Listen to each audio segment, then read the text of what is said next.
Friends, હવે આપણે what, where, when, why, how, whom, how far અને હાઉ લોંગ જેવા પ્રશ્નસૂચક શબ્દોથી અંગ્રેજી વાક્ય બનાવતા શીખીશું. Formula: question word plus had plus subject plus been plus verb plus ING plus object plus other words plus question mark. Example: 1. Mahesh સવારથી કોને ઘરકામમાં મદદ કરી રહ્યો હતો?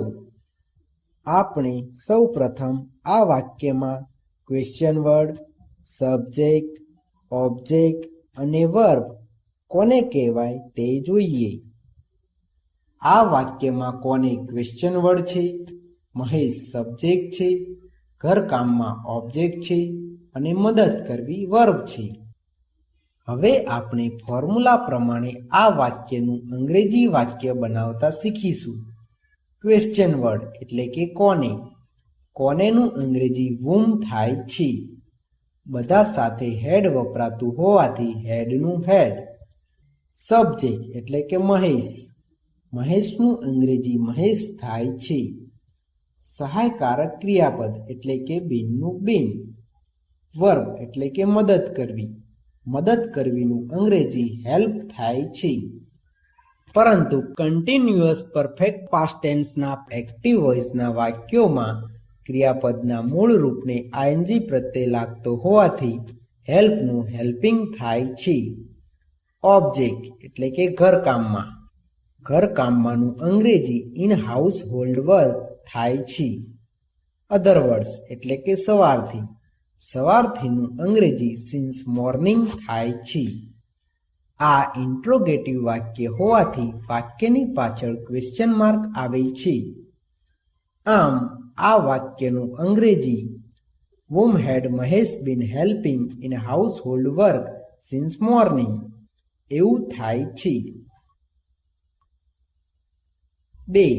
તમે 2 કલાકથી શું વિચારી રહ્યા હતા? આપણે સૌ પ્રથમ આ વાક્યમાં ક્વેશ્ચન વર્ડ, સબ્જેક્ટ, ઓબ્જેક્ટ અને વર્બ કોને કહેવાય તે જોઈએ. આ વાક્યમાં શું ક્વેશ્ચન વર્ડ છે, તમે સબ્જેક્ટ છે, વિચારવું વર્બ છે અને આ વાક્યમાં ઓબ્જેક્ટ આપ્યો નથી. હવે આપણે ફોર્મ્યુલા પ્રમાણે આ વાક્યનું અંગ્રેજી વાક્ય બનાવતા શીખીશું. ક્વેશ્ચન વર્ડ એટલે કે શું.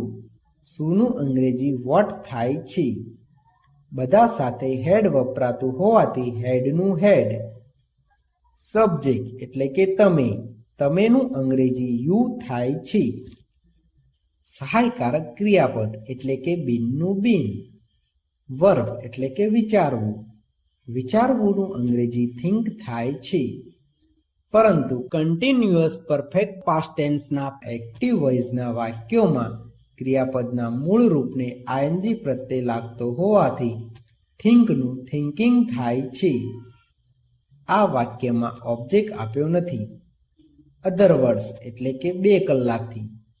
2 કલાકથીનું અંગ્રેજી સિન્સ 2 hours થાય છે. આ ઇન્ટ્રોગેટિવ વાક્ય હોવાથી વાક્યની પાછળ ક્વેશ્ચન માર્ક આવે છે.